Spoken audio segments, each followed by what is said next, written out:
So the final game of the round was the most anticipated Q clash we've seen in the history of these teams, but it was big brother, the Brisbane Lions, beating up on their little brother in the first three quarters, the Gold Coast Suns, to run out winners by 19 points, 66 to Brisbane, 49 to the Gold Coast. Now there were a couple of injuries from this game. First of all, Sam Day came off in the latter parts of the opening term and was subbed out just before quarter time with a hamstring strain, and the very same injury to Lockie Weller happened in the first quarter and he was subbed out just a few minutes later at the quarter time break. But getting to the game itself, the Gold Coast did kick the first goal of the game, but it was a grueling opening term. Both teams couldn't get any meaningful chances inside their forward 50, and midway through the opening term, the rain started to pour. Now the Lions did dominate the territory battle for the majority of the first quarter, but weren't able to find a goal until the quarter time siren went, where they got a 50-metre penalty to take them to the goal line, where they got their first goal, and at the first break, the Lions led by 3 points. And the Lions used that momentum early in the second term as Charlie Cameron kicked his first goal after 0 goals over the last few weeks, and that brought the crowd to life. Brisbane kicked 3 quick goals in a row to take the lead to 22 points midway through the term. However, the Suns started to get their way back into the game as they kicked 2 goals in response to face an 11-point deficit at the main break. But it seemed like Brisbane had a point to prove in the third quarter. They kicked 2 early goals and dominated the midfield battle. They were beating up on their little brother all over the ground, and with the Lions kicking 5 goals to 1 throughout the third quarter, they took a 34-point lead heading into the final change. And in the final quarter, there wasn't a lot to say. The Gold Coast did well not to let it blow out, but in the end, Brisbane did it all in the first 3 quarters and ran out winners by 19 points. So what on to the Lions today? Their opponents were probably the most fancy they've been since their inception into the AFL, and they stood up to it. True big brother versus little brother mentality in this game, and the Gold Coast, incredibly disappointing. I thought they'd give this one a real shake, and they seemed not to really throw a punch in this one. They got manhandled around the contest, smashed at clearance, and their keys down both end, other than maybe Mac Andrew, got beaten in their one-on-ones today. But let's get to the statistics of this game. On the multiple goal kickers for Brisbane, Archie and Cameron both with the 3 goals. For the Gold Coast, highest scorer for them was Mac Andrew with the 1 goal won. On the disposals for Brisbane, Will Ashcroft 34, McCluggage 30, Levi Ashcroft 29, Dunkley 26, and Neil with the 25. And for the Suns, 29 to Miller, 27 to Anderson, 26 to Noble, 21 to Flanders, and 20 to Humphrey. And finally, anyone out there on the AFL fantasy front, Will Ashcroft top score with the 118, Levi his brother with the 115, Dunkley 106, Fletcher 103, and Zorko with the 100. And for the Suns, Took Miller with the 106, Jeffrey 102, Andrew 88, Noble 83, and Anderson with the 81. But before we get into the votes, we have to mention the members' vote for the previous round. How the members' vote works for you guys. For the review in 2025, a 3-2-1 voting system is awarded for every single game of the AFL season on the channel. And each round, players who receive 3 votes in the game have a chance to get a bonus vote. I will decide the 4 best players from the round, who will enter a poll exclusive for channel members to vote on, and the winner of that poll will receive the bonus vote for the round, the members' vote. And at the end of the 2025 AFL season, every vote counts. So this is your chance to have your say on the 3rd ever Boundary Riders medalist. So if that appeals to you, or if you just want to show some extra support on the channel, then make sure to click the channel membership link down below and join in the fun. But for now, let's get back into the video. And the members' vote for round 7 was Collingwood champion in Steel Side Bottom. But let's get to the votes in this game. 3 votes, Josh Dunkley, 2 votes, Will Ashcroft, 1 vote, Hugh McCluggage. Now I know Will Ashcroft did get the medal in this game, but I thought Josh Dunkley's role on Matt Rowell in the first 3 quarters really set up the game for his team. And he still did well in his offensive game with 26 touches and 6 tackles, but I really felt his matchup against Matt Rowell was the trendsetter for this game. Will Ashcroft, of course, amassed a lot of touches in this game with 34 touches and 6 marks. Him and his brother combined for over 60 touches throughout the afternoon, so a really great job from both of them. And McCluggage was, I think, the best player from Brisbane in the first 2 quarters. However, I think Josh Dunkley's role as a whole was the reason why he got the 3 votes. On Sunday afternoon, we had the Hawthorn centenary game up against the Tigers, and it was a true celebration for the Brown and Gold. They ran out winners in the end by 65 points, 109 to the Hawks, 44 to the Tigers. Now, to start this game was pretty misfiring from the Hawthorn Footy Club with 4 behinds before they actually kicked their first goal. Their contested game was pretty good though, but the Tigers did have a little bit of territory midway through the quarter, but only were able to score 1 behind. And from all their efforts, they only scored 3 points in the opening term. Now, the Hawks did have 7 scoring shots in the opening quarter, but only kicked 2 goals and led by only 14 points to the first break. But the Hawks started well in the second term to put a healthy break on the young Tigers. With 4 goals in a row, either side of the quarter time siren, Hawthorn set themselves for a big margin. But credit to the Tigers as they kicked their first goal in the latter parts of the second term and got their second soon after. after. But Hawthorn were just too good, finishing the last 2 goals of the first half to lead by 34 points at the major break. And into the third term, it just seemed that Hawthorn were a class above. The Tigers fought hard to stay in touch, but with the Hawks leading by 49 points at the final break, it seemed inevitable that the floodgates would open. And in the final term, it was a celebration for the Hawks. They kicked 5 goals to 2, and in the end ran out winners by 65 points. So well done to the Hawks. They did well in this game to just run away with it and take a nice 10-goal win. And for the Tigers, I mean, we're going to see this throughout the year. They're just going to get beaten by some teams by a bit much, especially the teams that are fighting for finals. But getting to the statistics in this game, the multiple goal kickers for Hawthorn, Gunston and Watson both with 3, Ginnivan, D'Ambrosio and Chol with the 2. And the highest scorer for the Tigers was Mansell with the 1 goal too.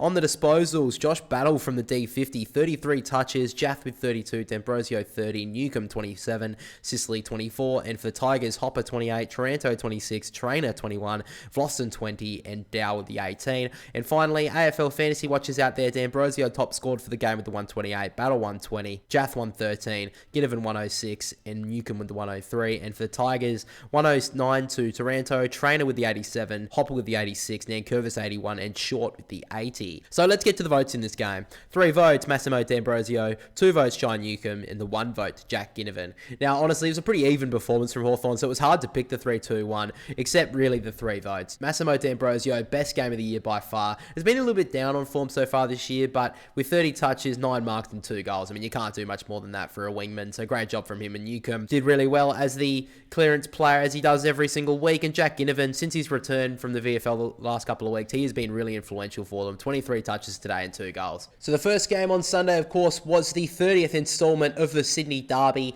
And Sydney, going into this game, had 4 wins in a row in past Sydney Derbies, but were coming off a 3-game losing streak. However, they did enough today, after a blistering start to this contest, to win by 14 points over their crosstown rivals. 87 to the Swans, 73 to the Giants. Now, there was one injury concern from this game, which was Toby Bedford. He came off in the second term after a nasty incident with Melican's swinging arm that connected with the tagger's face, and unfortunately, he was subbed out at halftime. So Lewis Melican had an absolute brain fade here. He'll be getting at least 3 weeks, I think maybe even more. It was a dumb decision that he made there, and I think even he knew it as soon as he did it. Now, getting to the game itself, the Swans got off to a blistering start to this game. They moved the ball with ease, and their game plan going into this one seemed to disrupt the much more fancy GWS defence. They got under their skin, and the Giants didn't deal with it very well at all. They conceded the first 5 goals of the game, but they were able to finish the quarter strong with the last 2 goals of it to face a 21-point deficit heading into the first break. Now, the Swans started pretty strongly in the second term, kicking the first goal of it, but the Giants fought their way back into the contest,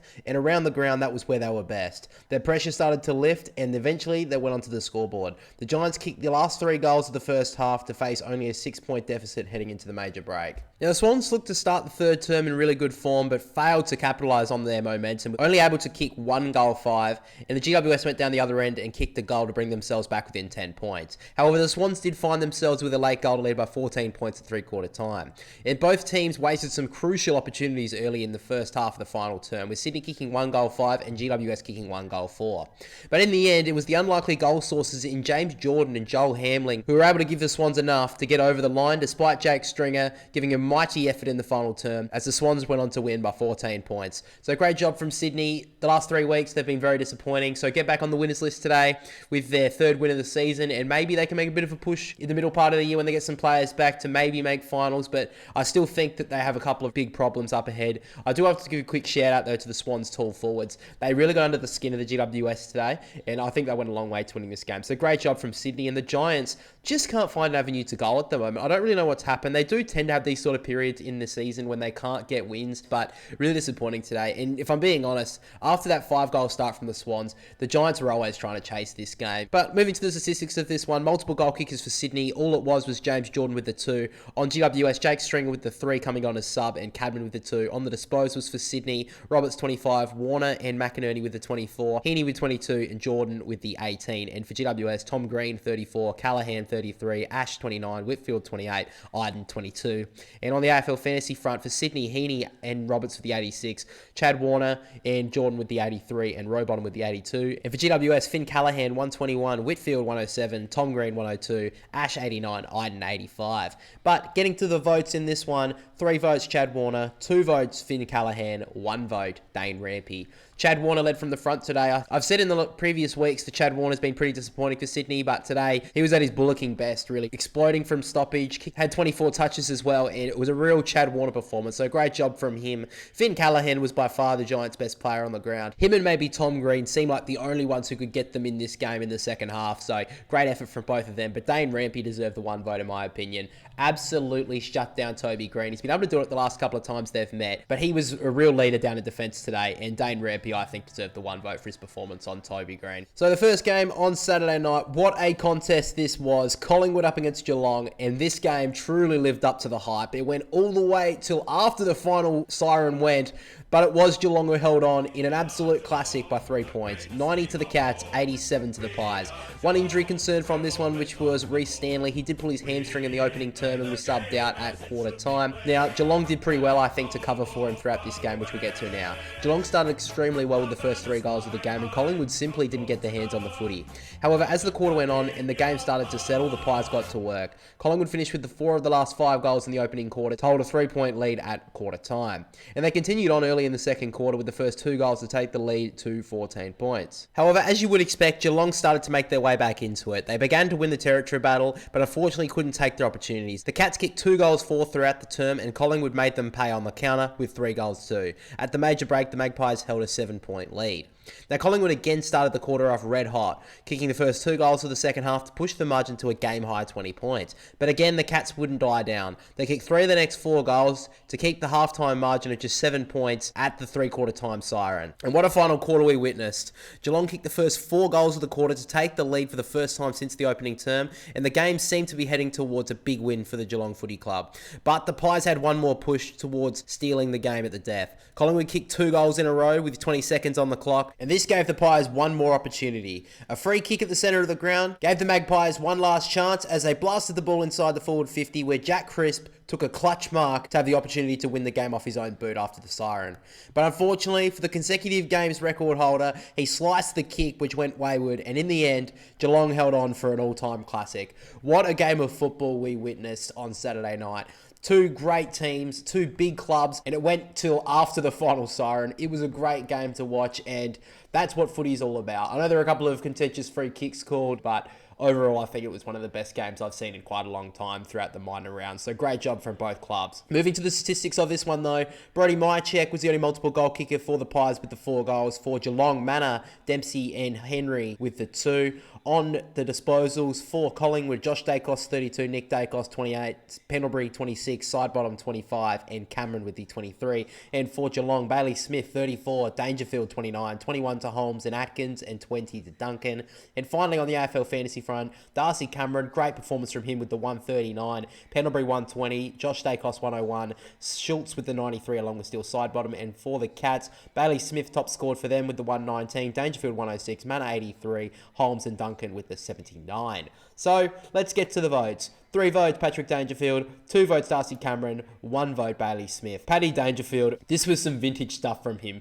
He had a pretty good first half, didn't have any score involvements though, so he needed to start to get into the game to get his team over the line, and he really put on the cape in that second half, especially in that final quarter. He dragged his team over the line, hence why he's got the 3 votes here. He won this game off his own boot, pretty much. I think Patrick Dangerfield was brilliant today. He's having a very underrated season so far, in my opinion. Darcy Cameron is almost in Australian form right now. 23 touches from him, 7 marks, 4 tackles, and a goal. Very nice goal, by the way. And then Bailey Smith just continues on to be probably the best recruit so far this year. So the other game on Saturday night was the Eagles up against Melbourne. Not a lot of people would have watched this game, but in the first half, it seemed like we may have a bit of a contest, but the Demons are able to strong-arm the Eagles in the third quarter to run out winners by 32 points. Melbourne 108, West Coast 76. Now, there are a couple of injury concerns from this one. Jeremy McGovern, first of all, was involved in a heavy collision after being pushed into a marking contest, and he was subbed out pretty soon after. And Harry Petty was concussed in the second term and was subbed out. But to the game, the Demons started pretty strongly in the middle of the ground, but the pressure from the Eagles was pretty evident. However, the shots on goal were wayward. Despite the Eagles having more scoring shots in the opening term, the Eagles kicked 5 behind compared to the Demons 2 goals too, which saw them down by 9 points at quarter time. And in the second term, the Demons started well with the first goal of it and dominant on the territory, but that was the only goal they could muster. And in the latter part of the second term, the Eagles finally hit the scoreboard. And once the Eagles got their first goal, a mini flurry came with it. The Eagles finished with the last 4 goals of the opening half to take the lead at halftime by 6 points. And with an early goal for the West Coast Eagles to start the second half, it seemed maybe an upset was brewing. However, the Demons finally clicked into gear with a dominant display. The Demons dominated through the midfield, and with 7 goals to 2 throughout the third quarter, the Demons held a 29-point lead heading into the final change. And the last quarter was a bit of a free-for-all for both teams. They found it pretty easy to kick goals with 10 goals between them, but it was the Demons who strong-armed the Eagles in the second half and were able to claim their 3rd victory in a row. So the Demons haven't exactly had a lot of big opponents in the last 3 weeks, but they needed to find some wins on the board, and they've been able to do that. So credit to the Demons and West Coast. I mean, it's yet another loss, and I think they're starting to improve a little bit more. We've obviously heard through the week that they have had some really strong talks. However, there's still 0 wins, so they need to find a win, and it's going to be a bit difficult to see where it's going to come from. They've got Richmond next week at the MCG, which is a winnable game, but over in Melbourne, it's going to be tough. Moving to the statistics of this one, though, West Coast, first of all, in the multiple goal kickers, Waterman with the 3, along with Elijah Hewitt, and Jamie Cripps with the 2 goals. For the Demons, Turner with 3, Fritsch and Langdon with the 2. On the disposals for the West Coast, Marek with 26, Baker 24, Jinby 19, Duggan 18, and Hutchinson with the 16. And for the Demons, Gawn with 35, Petrarca 29, Chandler 26, 25 to Langford and Rivers. And finally, on the AFL fantasy front, Marek with the 109, Graham 84, Hewitt 81, Jinby 79, and Waterman 77. And for the Demons, Gawn a whopping 158, Chandler 124, Petrarca 121, Viney 102, and Rivers with the 88. But getting to the votes in this one, 3 votes Max Gawn, 2 votes Christian Petrarca, and the 1 vote to Jack Viney. Max Gawn, this was probably his best game of his career. That's pretty weird to say because he's had so many great games throughout his great career, but 35 disposals, 47 hitouts, 8 marks, and a goal. I don't think I've seen a ruckman dominate so much in a game before. He was insane today. I'm really glad I put him as my fantasy captain, so great job from Max Gawn. Christian Petrarca seems to be coming back to his best with the 29 today and a goal, especially without Clayton Oliver, and pretty similar to Jack Viney, did very well with the absence of Clayton Oliver today, so good job from him. Saturday evening, we had the Crows up against Carlton, a very interesting game with the Blues coming off 3 straight wins and a very good win against the Cats last week, and the Crows probably coming off the worst performance of the year, but the script was flipped really. The Crows came out with a much better performance and pushed past the Blues in the second half to win by a comfortable 60 points. Adelaide 110, the Blues 50. Now, it was a goal-for-goal start to proceeding, but the Crows seemed to dominate field position throughout the majority of the opening term. And despite losing the clearance battle throughout that quarter, Adelaide were by far the better team on the field and led by 19 points at quarter time. Now, Carlton kicked an early goal to start the second term, but the Crows completely dominated the outside game. Adelaide found it too easy to move the ball, and after a dominant first half, the Crows led by a comfortable 33 points. Now, the Blues started okay in the second half, but it didn't take long for the Crows to just take back control. And when they finished the third term with 5 of the last 6 goals, it was truly party time. They took a 52-point lead into the final break, and in the final term, it was pretty rudimentary for the Adelaide Footy Club. They kicked 3 goals to Carlton's 2 in the final term, and in the end, Adelaide got back on the winners list with a 60-point win. So well done to the Crows. They had a very disappointing performance against the Dockers last week, so they had to do well getting back at home, and they did really well to win this one very comfortably in the end, led by their captain, which we'll get to in a moment. But great job from Adelaide and from the Blues. I thought maybe they turned a corner with that win against the Cats last week, but they are so reliant on their midfield winning the game for them that if they don't win the midfield battle, they get smashed, and they did today. So really poor from the Blues. They need to find some other way to win, because at the moment it seems the only way they can win games is if they monster teams in the middle of the ground. But let's get to the statistics in this one. On the Crows with the multiple goal kickers, Jordan Dawson led the front with the 3 goals, and 2 goals to Keys, Rankin, Rochelle, Fogarty, and Neil Bullen. And for the Blues, Curnow with the 2, along with Durden and Cripps. On the disposals, Rankin top of the table for the Crows with the 29, Michaelani and Miller with the 27, 23 to Worrell and Laird. On the Blues, Hewitt with the 25, 24 to Cripps, 22 to Chera, 21 to Walsh, and 19 to Sard. And on the AFL fantasy front, Jordan Dawson top score with 122, Rankin 120, Michaelani 116, Laird 98, and Miller with the 95. And for Carlton, top was Cripps with the 95, Hollands 88, Chera 82, Haynes 80, and Curnow with the 78. But getting to the votes in this one, 3 votes Jordan Dawson, 2 votes Isaac Rankin, 1 vote Josh Worrell. Jordan Dawson, I think, is pretty rudimentary as the fact that he got the 3 votes. 3 goals, 22 touches, 8 tackles, 7 marks. I'm really liking his captaincy so far this year for Adelaide, and I think they definitely made the right choice with him. Isaac Rankin, loving his role in the midfield this year, did also kick 2 goals today, which I think he hasn't really done that well so far this season. So if he can start hitting the scoreboard playing in the midfield, I think it just makes them even better, the Crows. And Josh Worrell, I loved his performance in defence today. I mean, he did have 23 touches, which was pretty good for a intercept defender, but just in my opinion, led from the front down in that back D50, so really good job from him. So to the first game on Saturday, down in Ballarat, it was the Dogs up against Port Adelaide, and Port Adelaide may not like the cold too much because they got absolutely smashed in the end by a prolific Dogs lineup, winning in the end the Western Bulldogs by 90 points, 131 to the Dogs, 41 to the Power. Now, as you would expect with a game down in Ballarat, the conditions were very windy, and Port Adelaide had the 2-goal wind advantage in the opening term. However, despite the favourable conditions, Port Adelaide wasted their opportunities in the first quarter. They continued to bomb long and waste all their opportunities, and the Dogs did well to methodically move the ball around the ground. Heading into the first break, Port Adelaide only held a 3-point lead. And then with the Dogs having the breeze at their backs in the second term, they took full advantage. The Western Bulldogs kicked 5 goals in a row to put a healthy break on the Power.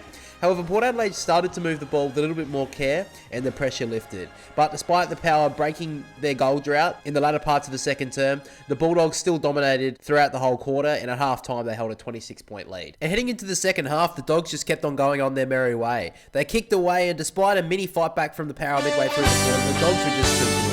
They dominated field position, dominated around the ground. At three-quarter time, the Dogs led by a whopping 58 points. And in the final term, it was an absolute training drill. The Dogs eased out of their D50 when it went down there, and they kicked away to run out winners by 90 points. So well done to the Dogs. They put the Power to the sword today. It was a really good performance from the team, and it was only just getting started, it seems. Maybe this is the year that they can make the top performance in the first time if they do that. They look perfect today, not bad. Very poor performance.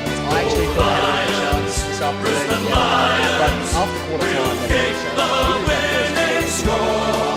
Very disappointing for Adelaide. Next week, we're going to come back to the win because that was extremely poor. But moving to the multiple goal kickers of this game, the Dogs had 6 players in the end. Norton with 3, Bontempelli and English with 3 as well. 2 goals to Richmond. Port Adelaide had the multiple goal kickers. Ollie over the Swans with 4 goals. Dale 31, Richmond 30, Like destroy and Butters 24, Paul Francis and White 22, Jace Paul 5 the Dogs, English 145, 26, Richards 111, Kennedy 111, the Power, Butters 112, Wilson Sweet 87. But getting the votes this one, 3 votes, 2 votes, 2 votes, 1 vote.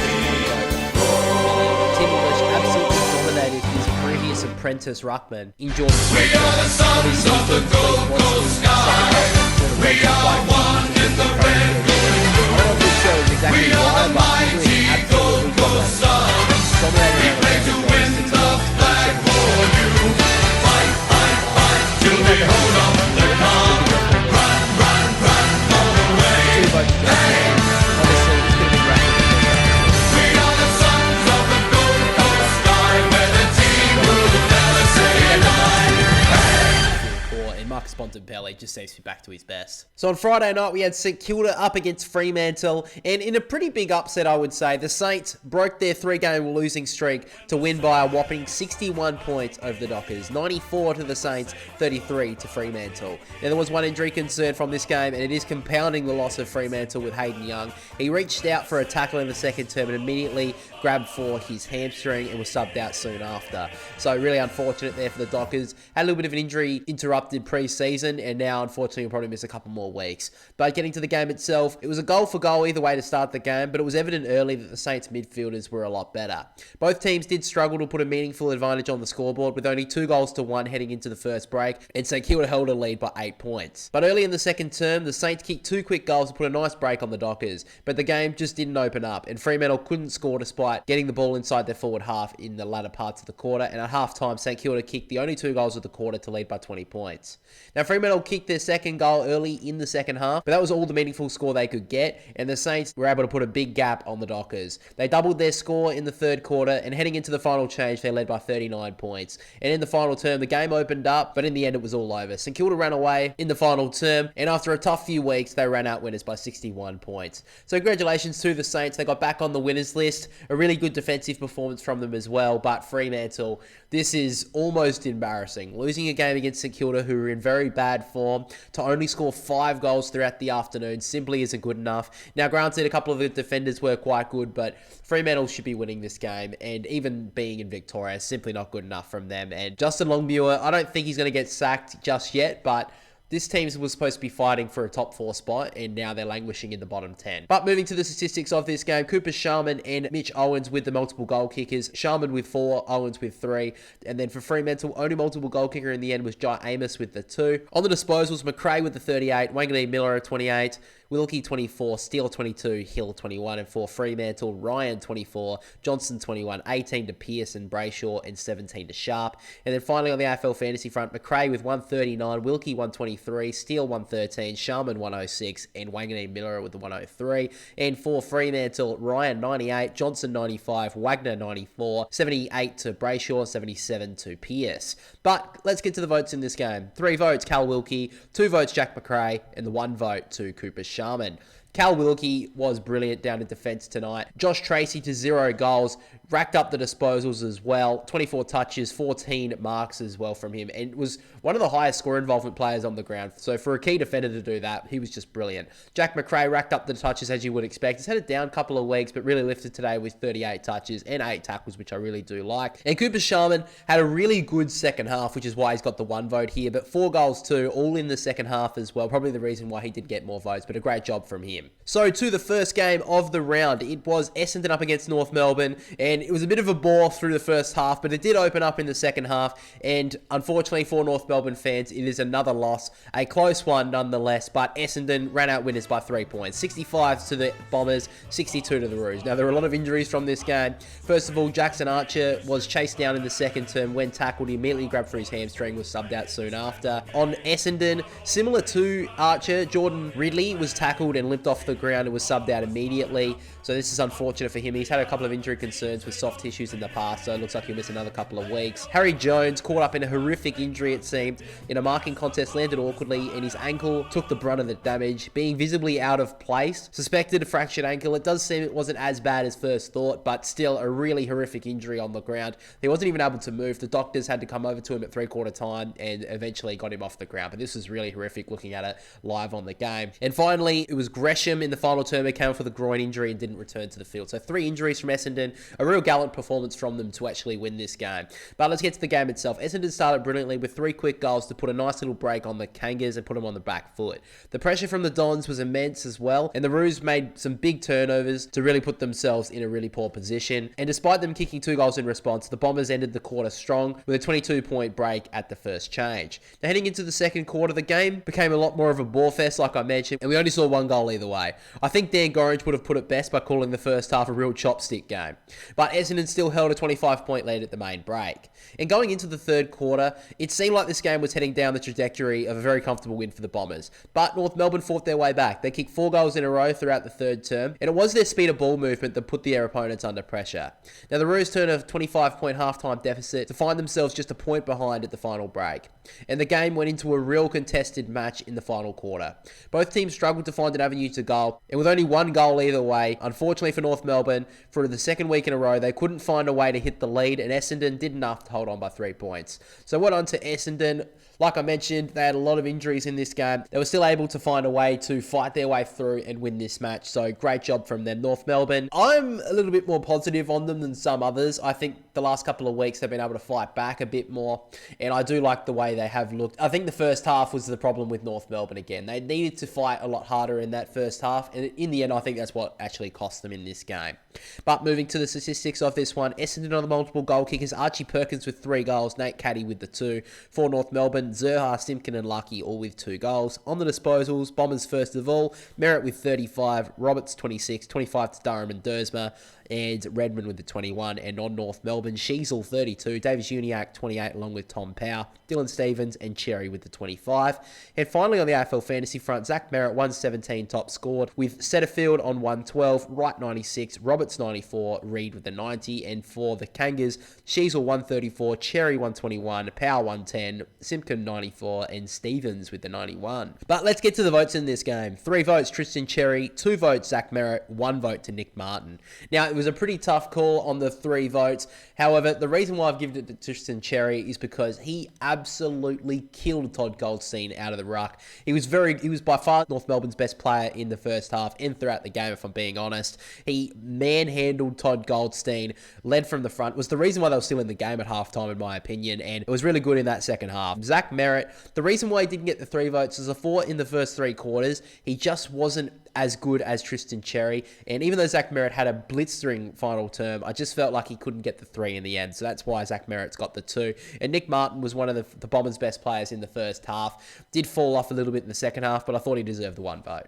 But guys, thanks for watching this episode of the review. I hope you did enjoy it. And if you want to listen to the full episode, then make sure to go check us out on Spotify, as you can listen to the full episode there the morning after the round finishes. But that is all from me, guys. Make sure to like and subscribe if you did enjoy it. But for now, we'll catch you all in the next one.